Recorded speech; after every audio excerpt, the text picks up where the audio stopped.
የተለያዩ የዘመናችን ቴክኖሎጂዎች በጸረ ክርስቶስ ዓለም አቀፍ ነገር ዓለምን በቁጥጥሩ ስር ለማዋል ኮንትሮል ይሹላል። ገበያውን ኮንትሮል ያደርጋል። የዓለምን በቃ ትራንዛክሽን በሙሉ ኢኮኖሚው በአንድ ሌሊት አገሮችን ዶጋመድ ሊያደርጋቸው ይችላል። ሀብታቸውን ሊቆልፈው ይችላል። ሁላችንም ስልኮቻችን ላይ በአንድ ሌሊት ቆልፎት አንዱንም ካርድ መጠቀም አትችልም፣ አትበላም፣ አትጠጣም ቁጥሩን ካልወሰድክ ይልኝ።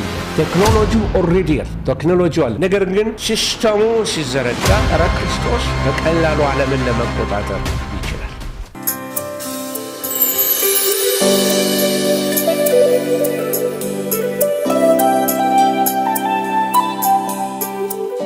ዛሬ የምንመለከተው ጌታ ቢፈቅድ ስለ ቴክኖሎጂ እንነጋገራለን። ቴክኖሎጂ ኢን ዘ ላስት ዴይስ በሚል ወይም ደግሞ ቴክኖሎጂ በመጨረሻው ዘመን የሚል ነው።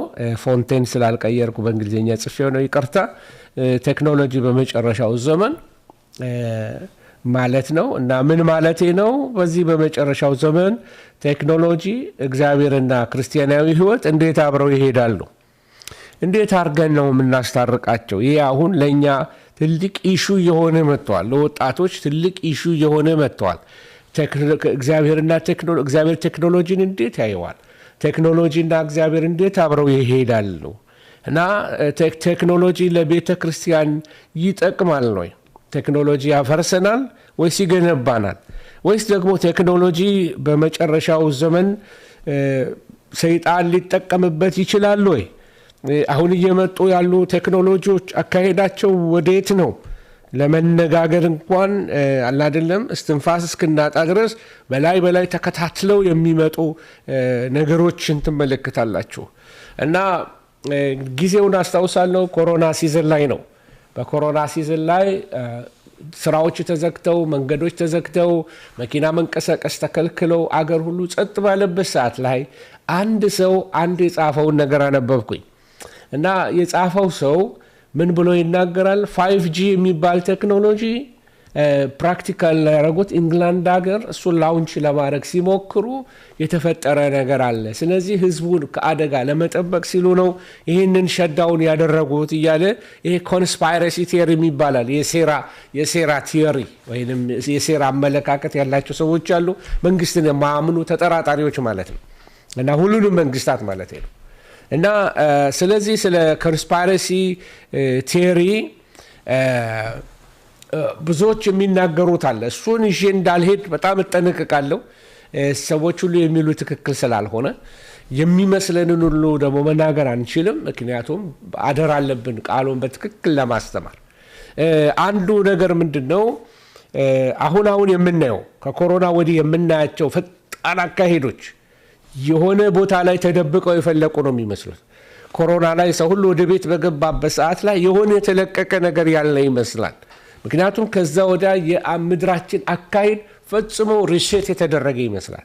ወደ አንድ አቅጣጫ እየተንቀሳቀሰ ያለ ይመስላል። እና ስለዚህ ነው ቴክኖሎጂ እግዚአብሔርና ክርስቲያናዊ ሕይወት በሚል ዛሬ የምንነጋገረው። ለመሆኑ ቴክኖሎጂ ምንድን ነው? ይሄ መጠየቅ ያለብን ነገር ነው። ለመሆኑ ቴክኖሎጂ ምንድን ነው? እንግዲህ ቴክኖሎጂ ታስታውሱ እንደሆነ እንግዲህ በጥንት ዘመን መጽሐፍትን ያገላበጣችሁ ሰዎች የሰው ልጅ እግዚአብሔር የሰጠውን አእምሮ በምድር ላይ የተዘረጉ የተፈጥሮ ሀብቶችን በመጠቀም ችግሮቹን ለመፍታት፣ ለምሳሌ ድንጋይ ለድንጋይ ሲፋጭ እሳት ብልጭ ሲልለት እሳቱን ደግሞ በማንደድ ምግቡን ማብሰል መቻሉ አንድ ቴክኖሎጂ ነው። ምክንያቱም ኑሮውን አቀለለለት ማለት ነው። ድሮ ጥሬውን ይበላ የነበረው አሁን ደግሞ በእሳት እየጠበሰ መብላት ጀመረ ማለት ነው። ድሮ ደግሞ ተሸክሞ የሚሄደው ሰው አሁን የሆነ የሚንከባለል ድንጋይ አይቶ ወይም ከእንጨት ላይ ከተቆረጠ እንጨት ላይ ጎማ ሰርቶ በሰረገላ መሄድን ጀመረ። እና ቴክኖሎጂ ቀስ ቀስ እያለ አንዱ ባንዱ ላይ ፋውንዴሽን እየጣለ ዛሬ ያለንበት መኪኖች፣ አውሮፕላኖች፣ ጀቶች፣ ስፔስ ሻትሎች ድረስ ደርሰናል። እስከ ጨረቃ ላይ እስከ መውጣት ደርሰናል። እና ቴክኖሎጂ ሲጀምር ይሄ የተፈጥሮ ሀብቶችን በመጠቀም ችግሮቹን ለመፍታት ሰው የጀመረው ነገር ነው። ኑሮን ለማቅለል ማለት ነው። ስለዚህ ኑሮን ለማቅለል በድንጋይ የሚቆፍረው ሰው አሁን ብረት አቅልጦ በብረት ብዙ ቴክኖሎጂዎች እንደሰራ ትመለከታላችሁ። መዶሻ መስራት ማለት ዶማ መስራት ወይንም አካፋ መስራት ቀላል ቴክኖሎጂዎች አይደሉም። ለመጀመሪያው ክፍለ ዘመን ሲገኙ የብረት መገኘት ብዙ ለውጦች አምጥቷል። ስለዚህ ኑሮን ለማቅለል ሰው የሚፈጥራቸው መሳሪያዎች እነዚህ ስርዓቶች ሁሉ እሱ ተሰብስበው ነው ቴክኖሎጂ የሚባለው። በግብፃውያን ግርግዳው ላይ በዚህ በፒራሚድ ግርግዳ ላይ ብትመለከቱ ሰው በሰረገላ ሲያርስ ትመለከታላችሁ። ኢቭን ከበሬ አልፎ ማለት ነው በሰረገላ ያርሱ ነበረ ማለት ነው። እና ቴክኖሎጂ ለመሆኑ ምንድነው ብለን እንጠይቃለን። በመጀመሪያ ልንረዳ የሚገባው ነገር ቴክኖሎጂ ማለት ማሽን ብቻ አይደለም። ለምሳሌ ያህል ከመቆፈሪያ እስከ ኢንተርኔት ብያቸዋለሁ ጽሁፍ ላይ እንደምታዩት ከዶማ እስከ ኢንተርኔት ድረስ ቴክኖሎጂ ነው።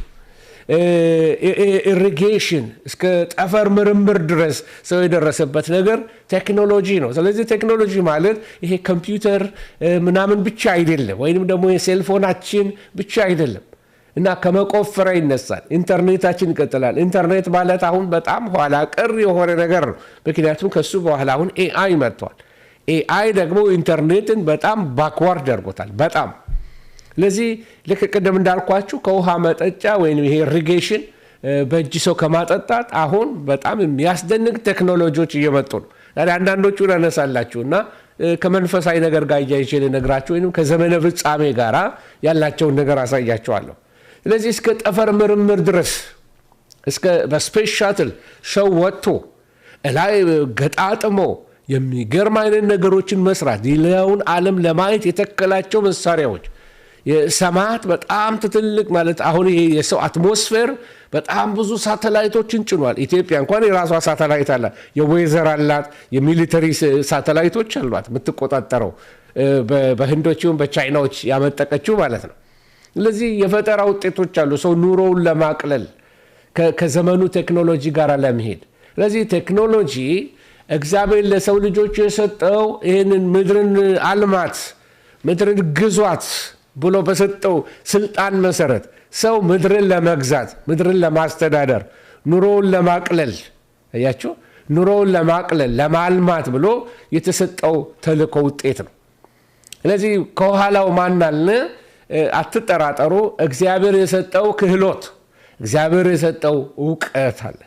ስለዚህ ስለ ቴክኖሎጂ ስንነጋገር ቴክኖሎጂ በጣም ፓወርፉል የሆነ ነገር ነው። ማለት ኑሮን ማቅለል ብቻ አይደለም። ተመልከቱ፣ ቫልዩ አለው፣ ሪሌሽንሺፕ አለው፣ በውስጡ ንግድ አለ፣ ቢዝነስ አለው፣ ዕውቀት አለው፣ ስኬት አለው። በጣም ብዙ የሆኑ በውስጡ ተወሳሰቡ ነገሮች አሉ። ስለዚህ ስለ ቴክኖሎጂ ስንነጋገር አንዱ ልናውቀው የሚገባ ነገር የተለያዩ ቴክኖሎጂዎች ከሌሎች ቴክኖሎጂዎች ጋር ስታወዳድሯቸው በተለይ በዘመነ ፍጻሜ ላይ ስንደርስ ቴክኖሎጂዎቹ በጣም እየረቀቁ ይመጣሉ፣ እየረቀቁም እየመጡ ነው ያሉት። ስለዚህ የቴክኖሎጂዎች ድምር ከተወሰነ ቴክኖሎጂ ከሌላ ቴክኖሎጂ ጋር ሲወዳደር ቴክኖሎጂ እንደ ቴክኒካል ዘዴ ሰዎች አካባቢያቸውን ለማሻሻል የሚጠቀሙበት ነው ማለት ነው። ለምሳሌ ወንጀል ቢበዛ አንድ ሰፈር ላይ እዛ አካባቢ አሁን አዲስ አበባ በየመንገዱ መብራት ተተክሏል። እኔ እንትኗ ሜሯ ሲናገሩ ሰምቻለሁ፣ ጠቅላዩም ሲናገሩ ሰምቻቸዋለሁ። ከላይ ከሰራ ነው ይልቅ ወደ ታች የሰራ ነው ይበልጣል አሉ። ምን ማለት ነው ብላችሁ መጠየቅ አለባችሁ። ወደ ታች የተሰራው እንግዲህ ቴክኖሎጂ ነው። ቴክኖሎጂው ምን የሚያደርግ ነው? የካሜራ ቴክኖሎጂ አለ። ወንጀል ሲሰራ በቀላሉ ድሮ ፖሊስ እየዞረ የሚያየው ዛሬ አንድ ቦታ ላይ ተቀምጠው ካሜራዎች አሉ። አንድን መንገድ ከላይ እስከ ታች የሚያነሱ በቅርበት ዙም አድርገው አርቀው የሚመለከቱ እየተዟዟሩ በካሜራ አይኖቻቸው ዙሪያውን መመርመር የሚችሉበት ሰው ወንጀል ሰርቶ እንደ ድሮ ጫካ ገብቶ የሚደበቅበት አይደለም። አሁን ቴክኖሎጂዎች መጥተዋል። ስለዚህ ሰው አካባቢውን ለማሻሻል ቴክኖሎጂን ይጠቀማል። እና ይሄ አንዱ ለሰይጣን ክሬዲት አንስተው እግዚአብሔር የሰውን አእምሮ የፈጠረ እግዚአብሔር ነው። እግዚአብሔር የእውቀት ራስ ነው። እግዚአብሔር ዕውቀትን ይሰጣል። ኦፍ ኮርስ ይህንን ቴክኖሎጂ ሰው ለክፋት ሊጠቀምበት ይችላል፣ በደንብ ይችላል። ነገር ግን መጀመሪያ ክሬዲት የሚገባውን ለእግዚአብሔር ክሬዲቱን እንስጠው። ለሰው አእምሮን የሰጠ እግዚአብሔር ነው። የቴክኖሎጂን እውቀት የመመራመርን ሪሰርች የማድረግን ነገር ለሰው እውቀትን ሰጥቶታል። ለሰው የሊደርሺፕ ወይም የመሪነት ጥበቡን ከእንስሳት ይልቅ ለሰው ነው የሰጠው።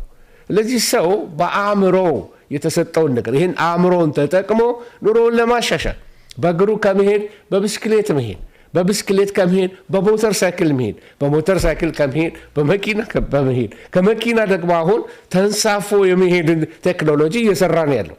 በአየር ላይ የመንሳፈፍ በሄሊኮፕተር ሌላ ነው፣ በአውሮፕላን ሌላ ነው። ተንሳፎ ከምድር ትንሽ ከፍ ብሎ ግራቪቲን ሽሮ በአየር ላይ ተንሳፎ የሚሄድበት ማለት ነው። እሱን ቴክኖሎጂ ለመስራት እየሞከረ ነው ያለው። ስለዚህ ቴክኖሎጂ እንደ መሳሪያ ለተወሰነ ተግባር ጥቅም ላይ የሚውል መሳሪያ ወይም ደግሞ ነገሮችን ለመተግበር የሚጠቅም ነገር ነው። ኑሮን የሚያሻሽል ነገር ነው። ኑሮን ያፋጥናል። ግን እሱ መታለያችን ሊሆን ይችላል። ስለዚህ ቴክኖሎጂ እንደ ማንኛውም ቴክኒክ የማከናወን ነገርን አንድን ነገር ለማስላት ወይንም ተግባራዊ ክህሎት ለማድረግ የሚጠቅም ነገር ነው።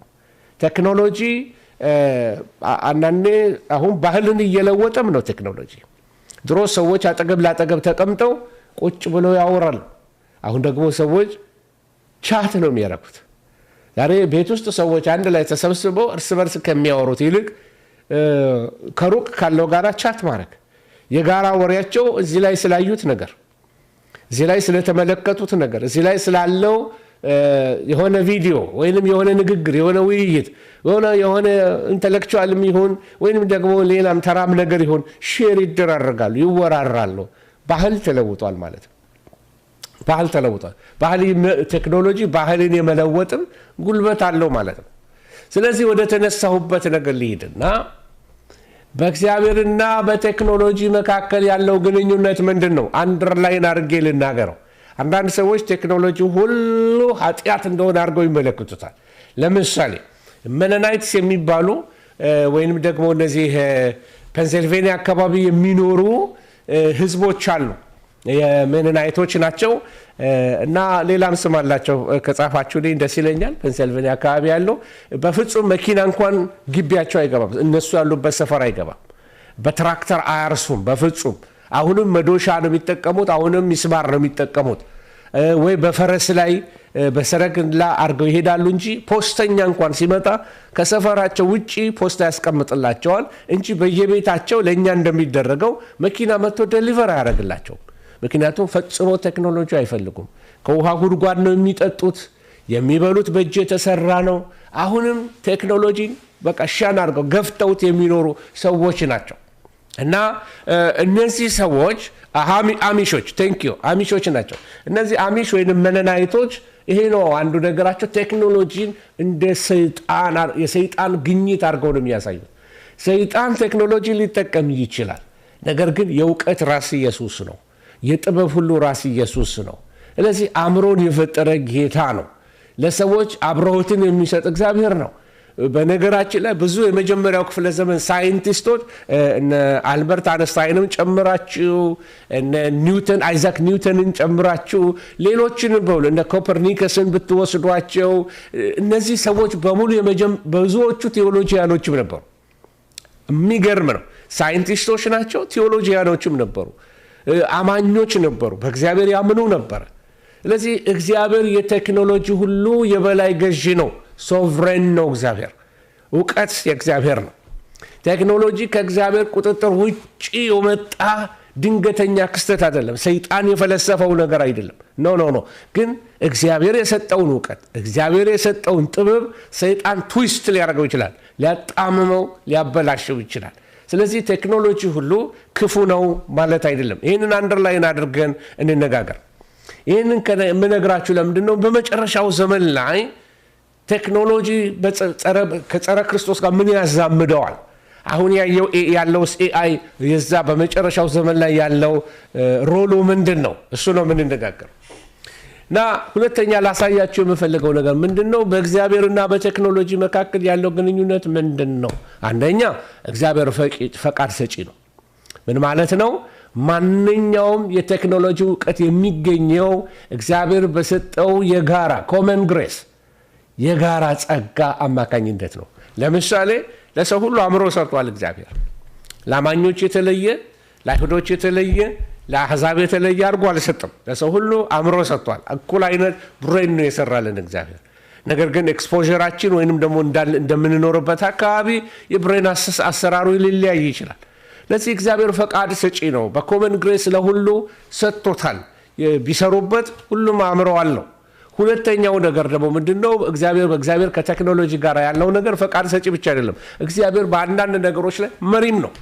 እግዚአብሔር የሰው ልጅ የፈጠራ ውጤቶች ለዓላማው ይጠቀምበታል። ሲምፕሊ ለምሳሌ ይሄን አሁን የምንጠቀምበትን ቴክኖሎጂ እኔ እዚህ ቫንኩቨር ካናዳ ተቀምጬ እህቴ ሳውዲ አረቢያ ተቀምጣ፣ ሌላው ግሪክ ተቀምጦ፣ ሌላው ደግሞ ዱባይ ተቀምጦ ቁጭ ብለው ይህንን የእግዚአብሔርን ቃል እንድንማር ይህን ቴክኖሎጂ እግዚአብሔር በመሪነት ሲጠቀምበት ትመለከታላችሁ። በወንጌል ሲሮጥበት ትመለከታላችሁ። ይህን ምን ልላችሁ ፈልጌ ነው? ለዓላማው እግዚአብሔር ይህንን ይጠቀምበታል። ይሄ ቴክኖሎጂ በራሱ ኃጢአት አይደለም። ነገር ግን የምንጠቀምበት ፐርፐስ ግን ወይም ዓላማ በጣም ወሳኝ ነው። ሰይጣን ይህንንም ተጠቅሞ ብዙ ከንቱ ነገሮች ሊያሳልፍበት ይችላል። ብዙ ከእግዚአብሔር መንገድ የሚያወጡ በጣም ኃጢአት የሆኑ ነገሮች በዚህ ሊያልፉበት ይችላሉ። በኢትሰልፍ ግን ይሄ ነገር ግዑዝ ነው። በግዑዝ ውስጥ አልፎ ግን ሐሳቦችን የሚይዙ በጣም ብዙ የኃጢአት ሐሳቦች ሊያልፍበት ይችላል። ስለዚህ ትልቁ ነገር ያለው ምንድነው? ይሄ ግዑዙ ነገር ላይ ሳይሆን እኛ ጋር ነው ያለው ማለት ነው። ኃጢአተኛ ተፈጥሯችን ላይ ነው ችግሩ ማለት ነው ያለው። ስለዚህ ለምሳሌ አንድ ምሳሌ ልስጣችሁ። የኖህ መርከብን እንውሰድ። እግዚአብሔር ተጠቀመበት ሕዝብን ለማዳን። ቴክኖሎጂ ነው። በባህር ላይ ወይም በውሃ ላይ መንሳፈፍ በዛ ዘመን የታወቀ አይደለም፣ ግን እውቀት ሰጠው፣ አሰራርን ነገረው ለኖህ። ከዛ ደግሞ በዛ ቴክኖሎጂ የሰው ልጆች ተረፉ። 8 ቢሆኑ ኖህና ቤተሰቡ እንስሶቹ ተረፉ። ስለዚህ እግዚአብሔር የኖህን መርከብ ተጠቅሟል። የሰለሞን ቤተ መቅደስን እንዲሰሩ እግዚአብሔር ጥበብን ሰጥቷቸዋል። ለግንበኞቹ ጥበብ ሰጣቸው። ለዚህ ለልብና ሰዎች ለሊባኖን ሰዎች ጥበብ ሰጣቸው። እንጨት እየቆረጡ ለሰለሞን እንዲልኩለት፣ በባህር ላይ እያንሳፈፉ እንዲያመጡለት፣ በሜዲትሬን ላይ አድርገው ወደ ቴል አቪቭ ያመጡለታል። ከዛ ተቀብለው ያስገቡ ነበር ወደ ኢየሩሳሌም ወገኖች። ስለዚህ እውቀት ነበረ። እነ ባስሌል የሚባሉ የመገናኛውን ድንኳን እንዲሰሩ እግዚአብሔር ጥበብ ሰጣቸው። የእንጨት ስራ አናጢነት እውቀት ሰጣቸው። የብረት ስራ፣ የወርቅ ስራ፣ የብር ስራ ጥበብን እግዚአብሔር ይሰጣል ማለት ነው። ስለዚህ መሪ ነው። እውቀትን በመስጠትም እግዚአብሔር መሪ ነው። እንደገና መሪም ብቻ አይደለም፣ ፈቃድ መስጠት ብቻ አይደለም። እግዚአብሔር ደግሞ በዚህ በቴክኖሎጂ ጉዳይ ላይ የህይወታችን ማዕከል ቴክኖሎጂው ሳይሆን እግዚአብሔር ራሱ ማዕከሉ ሊሆን ይገባል። በሁሉ ነገር የምንጠቀምበት ስጦታ ሊሆን ለእግዚአብሔር ክብር የምንዋጀው ሊሆን ይገባል። ስለዚህ የዚህ ነገር ዓላማው ለእግዚአብሔር ክብር፣ የምትበሉም ይሁን የምትጠጡም ይሁን የምታደርጉት ሁሉ ለእግዚአብሔር ክብር ይሆን ተብሎ ተጽፏል። ስለዚህ ሁሉን ለእግዚአብሔር ክብር እያደረግን ነው ወይ ነው ጥያቄው። እያደረግን ነው ወይ? እሺ፣ ስለ ቴክኖሎጂ እያወራን ነው። አርፍዳችሁ የገባችሁ ካላችሁ ስለ ቴክኖሎጂ እያወራን ነው። ለመሆኑ ቴክኖሎጂዎቻችን ከየት የመጡ ናቸው ብለን እንጠይቃለን። ቴክኖሎጂያችን የመጡበትን አድራሻ እየተነጋገርን ነበረ። የቴክኖሎጂ ምንጩ ማን ነው ብለናል? እግዚአብሔር ነው። ቴክኖሎጂ የመጣው ከሰይጣን አይደለም። ሰው በእግዚአብሔር አምሳል ስለተፈጠረ በላቲን ቃል ነው እዛ ላይ የምትመለከቱት ኢሜጆ ዴይ ወይም በእግዚአብሔር አምሳል ተፈጠረ ማለት ነው። ስለዚህ መነሻው በሰው ልጅ ውስጥ ያለ የእግዚአብሔር መልክ ወይም ደግሞ the image of God የእግዚአብሔር ፈጣሪነት በሰው ውስጥም ስላለ ወይም ደግሞ ሰው እግዚአብሔርን የሚመስልበት አንዱ ነገር ክሪኤቲቭ ነው። በጣም ብዙ ነገሮችን ሰው ፈጥሮ መኖርን የሚወድ ነው። ኑሮን ለማሻሻል አምላክ ነው ማለት አይደለም። ግን እየቀጠልን ስንሄድ አንዱ እግዚአብሔር በፈጠረው ዓለም ውስጥ ያስቀመጣቸው ህጎች አሉ። የፊዚክስ ህግ አለ፣ የኬሚስትሪ ህጎች አሉ። ሰው በእውቀቱ ተመራምሮ እዚህ ጋር ልክ ሲደርስ ቴክኖሎጂ ይባላል ወይም ቴክኖሎጂ ይወለዳል። ስለዚህ ከተፈጥሮ ህግ ጋር ለምሳሌ ይህንን ብለቀው ወደ ምድር በ9.8 ኒውተንስ አይደለም በዚህ በግራቪቴሽናል ሎ በሱ በመሰረት ይወድቃል ማለት ነው። በምንም ነገር ይሄንንም ብጥለው አሁንም በግራቪቲ ህግ ነው የሚወድቀው። መጽሐፍ ቅዱስንም ብጥለው በግራቪቲ ህግ ነው የሚወድቀው። ስለዚህ ይሄንን ህግ ፈልገው እነ ኒውተን ሳይንቲስቶቹ ተመራምረው ስፒዱን አቅሙን ምኑን ጉልበቱን ከተረዱ በኋላ የምድር ስበት 9.8 ነው ብለው ነገሩ። በጣም ጥሩ። ስለዚህ ይሄ የፊዚክስ ውጤት ነው። እንደገና ደግሞ ቅመሞችን ቀማመው የመድኃኒት አይነቶችን ፕሬዲክቴብል ተማራችሁ ታውቃላችሁ። እነዛ ነገሮች ሁሉ ተቀመመው አሁን ያለው ቴክኖሎጂ አሁን ያለው ነገር ላይ እንድንደርስ ያደረገው ነገር ሰው ከተፈጥሮ ህግጋት የተማረው ነገር አለ። እውቀት እዚህ ጋር አድርሶታል። ስለዚህ ይሄ ሰይጣን የሰጠው ነው ልንል አይገባም። እግዚአብሔር እውቀትን ለሰዎች ይሰጣል። አያችሁ፣ ሀብት ላደረጋት እውቀት የከበረች ነገር ናት። እውቀት የከበረ ሀብት ነው ይላል ምሳሌ መጽሐፍ ላይ።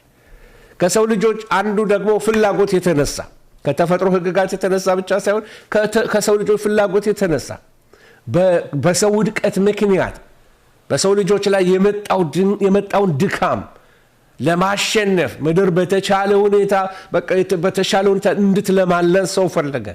በቃ በግንባር ወዝ ትበላለህ ተባለ። እሾህና አሜከላው መንቀል ነበረበት። ተግዳሮቶቹን ማንሳት አለበት። በእግሩ ሲሄድ እሾህ ሲወጋው፣ እንቅፋት ሲመታው፣ እባብ ሲነድፈው፣ አራዊቶች ሲነክሱት፣ ውሻ ሲነክሰው መከላከያ ማድረግ ጀመረ። የተሰው ጫማ መስራት ጀመረ። በጫማ ላይ መሄድ ጀመረ። ሲያቃጥለው ወይም ሲበርደው የሆነ ነገር መደራረብ ጀመረ። የሞተ እንስሳ ሲያገኝ ደግሞ ቆዳ መልበስ ጀመረ። እንደሱ እያለ እውቀት ወደዛ ሄደ። ከሰው ልጆች ፍላጎት የተነሳ እውቀት እያደገ መጣ። አሁን ወደ ኋላ ሄጄ ሌላ ትምህርት ላስተምራቸው አልፈልግም። ስለዚህ ይሄ አንዱ ቴክኖሎጂያችን የመጣው ከሰው ፍላጎት የተነሳ ነው። ከተፈጥሮ ህግጋትም የተነሳ ነው ማለት የወደቀውን ዓለም ለማስተካከል ሲል። ስለዚህ የሰው ልጆች እግዚአብሔር የሰጠውን አእምሮ በትክክል ከተጠቀሙበት የፈጠራቸውን አስገራሚ የቴክኖሎጂ ውጤቶችን ስንመለከት በጣም የሚገርሙ ቴክኖሎጂዎች ተሰርተዋል። እግዚአብሔር የሰጠህን አእምሮ ስትጠቀም የሰው አእምሮ ይሄን ሰራ ብላችሁ ትገረማላችሁ።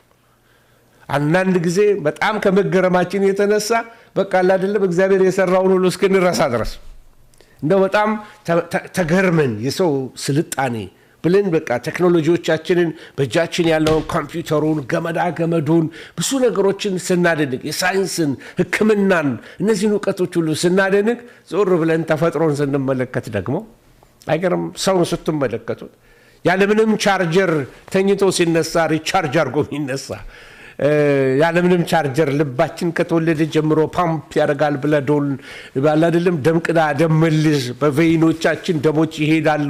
አይናችን ያለምንም ገመድ አሁን እዚህ ጋር አንድ ካሜራ አለ ከፊት ለፊቴ እና ከኋላው ያለው ገመድ ውስጡ ያለው ምን ያክላል ያነሰችም ትምጣ ግን አይንን የሚያህል አይነት ቴክኖሎጂ ገና አልተሰራም።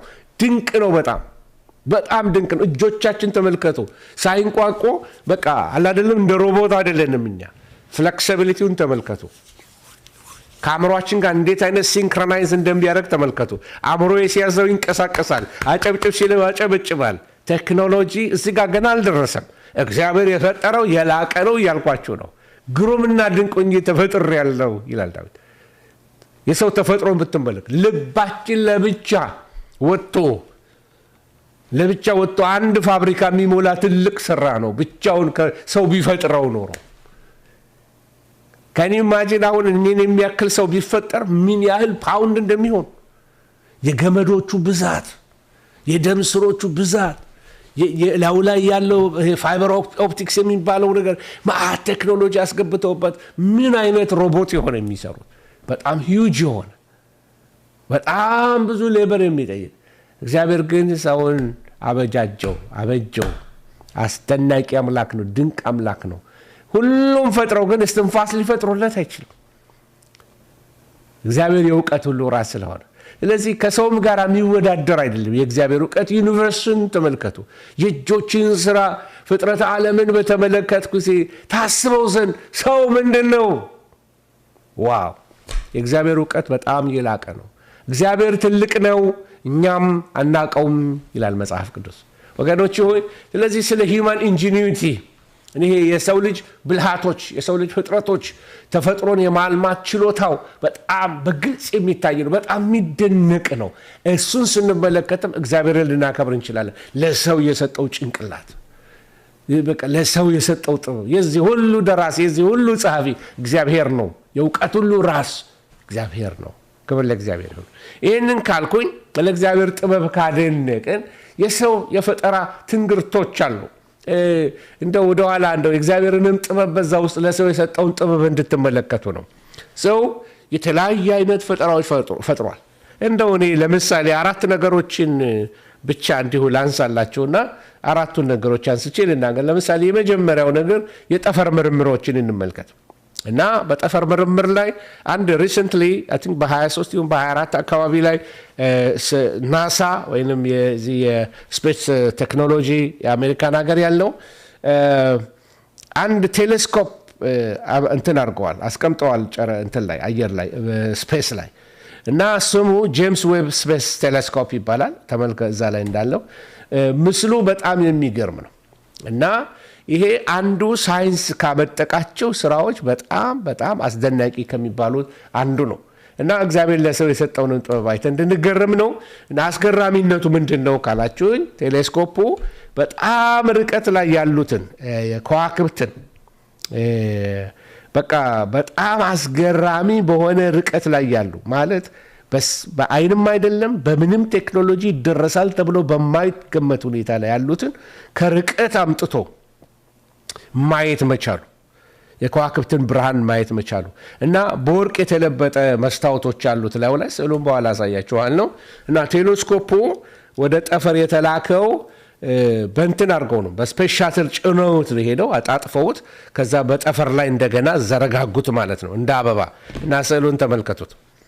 ይሄንን ይመስላል። እነዚህ ወርቅ ነው። ይሄ ከወርቅ የሰሩት ነው እና በሚገርም ሁኔታ ይሄ ቴሌስኮፕ ነው ስፔስ ሻትሉ ጭኖት ወደ ስፔስ ላይ ወስዶት ወደ ህዋ ላይ ወስዶት በውሃ ላይ ከለቀቀው በኋላ በዛ ራሱ በራሱ ተዘረጋግቶ አሁን በምድር ላይ ታይተው የማይታወቁ አይነት ምስሎችን አስገራሚ ምስሎችን የስፔስ የፍጥረት ዓለምን የዩኒቨርስን አስገራሚ ምስሎችን ወደ ምድር እየላከ ያለው እሱ ነው። ይሄ ምስል ነው። ይሄ ቴክኖሎጂ ነው። እና ሰው አንዱ ከሰራው ከሚያስደንቅ አንዱ ጄምስ ዌብ ስፔስ ቴሌስኮፕ የሚባለው አሁን ያሳየዋችሁ ነው። እና ጥቅሙ ምንድነው ካላችሁ የሰው ልጅ በአይኑ ላያቸው ማይችላቸውን የጥንት ጋላክሲዎችን ጋላክሲ ማለት ግሩፕ ኦፍ ስታርስ ማለት የተወሰኑ ስታሮች አንድ ላይ ፀሐይ የሚያካክሉ ጋላክሲዎችን ወይም ከዋክብትን አንድ ላይ ስቦ ማሳየት የሚችል ነው። የከዋክብትን አመጣጥ የሚያይ ከዋክብት ሲወለዱ ያያቸዋል። እሱ ጋር ሲደርሱ ደግሞ እኛ ብርሃኑን ማየት ስንጀምር ከዋክብቶቹ ሞተዋል። ሚሊየንስ ኦፍ ይርስ ርቀት ነው ያለው። ሚሊየንስ ከሞተ ያኮከብ ቆይቷል። ብርሃኑ እኛ ጋር ሲደርስ ግን ዛሬ ሊሆን ይችላል። ርቀቱን እንድታስቡት ነው። ከአእምሮ በላይ የሆነ ነው። ክብር ለእግዚአብሔር ይሁን። እና ይህንን በቴክኖሎጂ ስቦ ማየት በጣም አስገራሚ የሆነ የእውቀት ምርምር ነው። ስለዚህ ለዚህ ክሬዲቱን ለሰይጣን አልሰጠውም። እግዚአብሔር ለሰው ስለሰጠው ጥበብ ክብር ለእግዚአብሔር ይሁን ወገኖች። ለዚህ እንደውም እውነተኛ ሳይንቲስት ስትሆኑ እግዚአብሔርን የምትክዱ መካድ የምትችሉ አይመስለኝም። ምክንያቱም ፍጥረተ ዓለም ሁሉ ስለ እግዚአብሔር የሚናገር ነው የሚመስለው ወገኖች።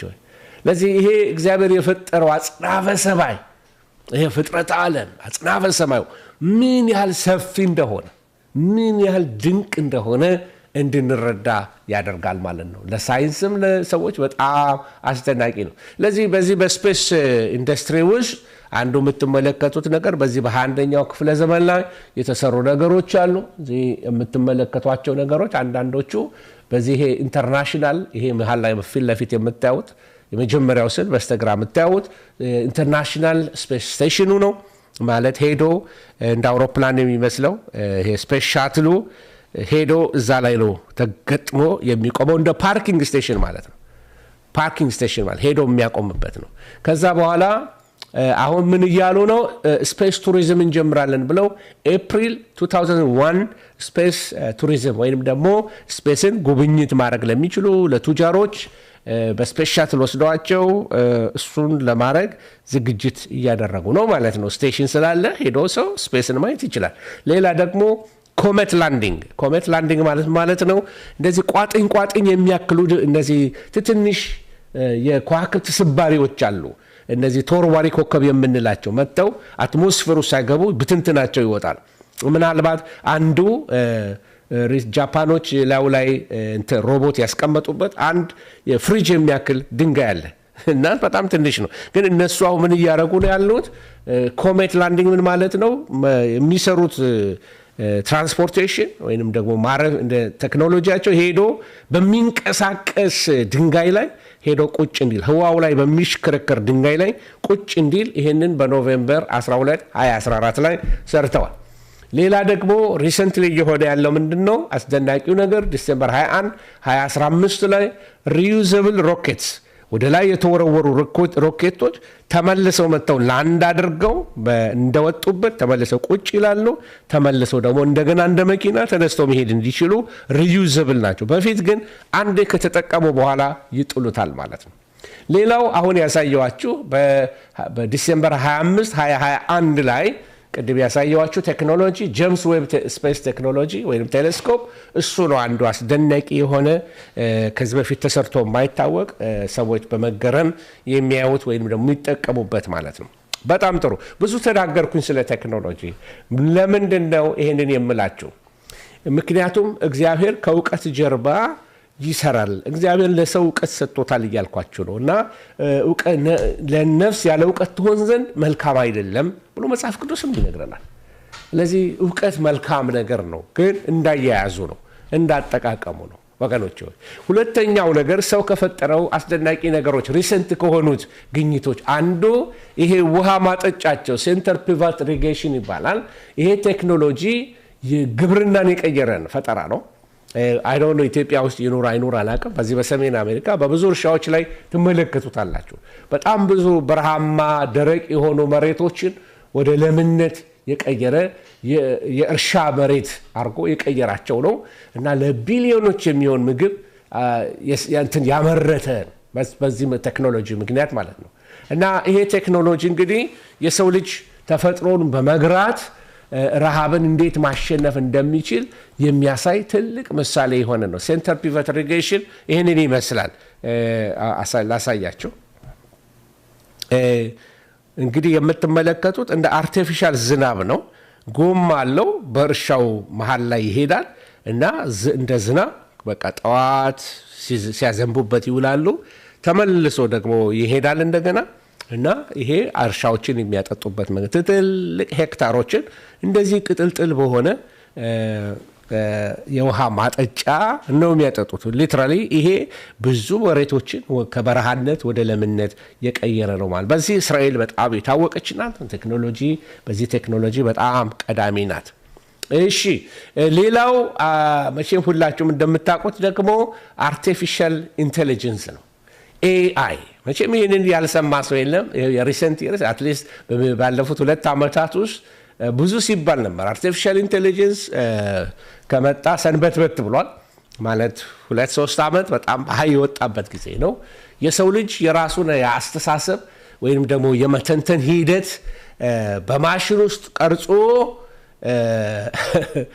ሌላ አስገራሚ ደረጃ እየመጣ ነው ያለው እና ኤአይ ለምሳሌ አስቀድሞ በሽታዎችን በመለየት ኤአይ ቋንቋዎችን በመተርጎም በጣም ውስብስብ የሆኑ የሂሳብ ቀመሮችን በሰከንዶች ውስጥ የመፍታት ችሎታ ያለው የሚገርም ነው። እዚህ ጆሮአቸው ላይ አድርገው የሚሄዱት ሄድፎን የሚመስል ነው። አሁን እኔ በአማርኛ እያወራው ጉባኤ ላይ አንድ ሰው ቁጭ ቢል መሳሪያው ከአማርኛ ወደ እንግሊዝኛ ይቀይርለታል ምን እንደማወራ ያለ ማንም አስተርጓሚ እየሰማ ወደ ስፓኒሽ ይተረጉመዋል፣ ወደ አማርኛ ይተረጉመዋል፣ ወደ ጀርመን ይተረጉመዋል። ሰዎቹ ጆሮአቸው ላይ ማድረግ ብቻ ነው። አሁን የተሰራው ቴክኖሎጂ የኤአይ ቴክኖሎጂ ነው እና ሪሰንትሊ አማርኛችንን በጣም በፈጣን ሁኔታ ከሌሎች ቋንቋዎች ጋር በመወዳደር የኢትዮጵያም ኤአይ ቴክኖሎጂ በጣም አስገራሚ እየሆነ ነው የመጣው እና የሰው ልጅ የራሱን አስተሳሰብ የራሱን ይሄ ሳይኮሎጂካል ኤክስፕሬሽኖችን በሙሉ በማሽን ውስጥ እየቀረጸ በጣም የሚገርም አይነት ደረጃ ላይ ደረሰን። ኤአይ ለሰው ልጆች የሚሰጠው በጣም አስገራሚ የሆነ ነገሮች አሉ። ወደ ኋላ ላይ ልመለስበት እሱን ብዙ ልናገርበት ይችላለሁና ሌላው አራተኛው የሰው ልጆች ከሚያስደንቁ ከዘመኑ ቴክኖሎጂዎች አንዱ ይቅርታ ትንሽ የሞቀኝ ያለሁትና ዛሬም ተታቀሱኛላችሁ የፓናማ ካናል ወይንም ደግሞ የፓናማ ምንድነው ካናል ቦይ መርከቦች የሚያርፉበት ትልቅ የኢንጂነሪንግ ሚራክል ነው ይሉታል። በጣም ሁለት ግዙፍ ውቅያኖሶችን አትላንቲክ እና ፓሲፊክን ሁለቱን ቀደው ያገናኙበት ነው ፓናማ ካናል የሚባለው። ብዙ ፈረንሳዮች አልቀውበታል። ሲያቀታቸው ትተውት ሄደው አሜሪካኖች ነው ቀደው ሁለቱን ፓሲፊክን እና አትላንቲክን አንድ ላይ አገናኝተው መርከቦቻቸውን በአቋራጭ መንገድ የሰሩለት ልክ እንደ ስዊስ ካናል ማለት ነው እና እንዲህ ቀላል አልነበረም። በጣም ግዙፍ የሆኑ ተራሮች ነበሩ። ግዙፉ ተራሮች መቆፈር ነበራቸው። የውሃ ከፍታቸውን የሚቆጣጠሩት ደግሞ እንደ ሎክስ የሚባሉ ነገሮች አሉ። እነዛ ሎኮች በጨመሩ ቁጥር መርከቡን እያንሳፈፉ ወደዛኛው የውሃ ሌቭል ላይ ያደርሱትና መርከቡን ያሻግሩታል። ምናልባት በስዕል አሳያችኋለሁ እሱ እና መርከቦች በአህጉር ዙሪያ ረጅም ጉዞ ከማድረግ ይልቅ በጥቂት ሰዓታት ውስጥ ሳያቋርጡ መንገዳቸውን ባጭሩ እንዲሄዱ ያደርጋቸዋል። ምናልባት ስዕሉን ስላገኘው ላክላችሁ ይኸውና። እሺ እና ፓናማ ካናል ላይ ስትመለከቱ ይሄንን ታያላችሁ። ይሄ በቀይ የምትመለከቱት በሱሪያ ነበር የሚሄዱት። ከላይ የምታዩት ደግሞ አቋራጩን ነው እና በጣም የረጅም ቀናቶች ሊትራሊ ወራቶችን ጉዞ በአጭር አድርጎ እንዴት እንዳስቀረው ትመለከታላችሁ።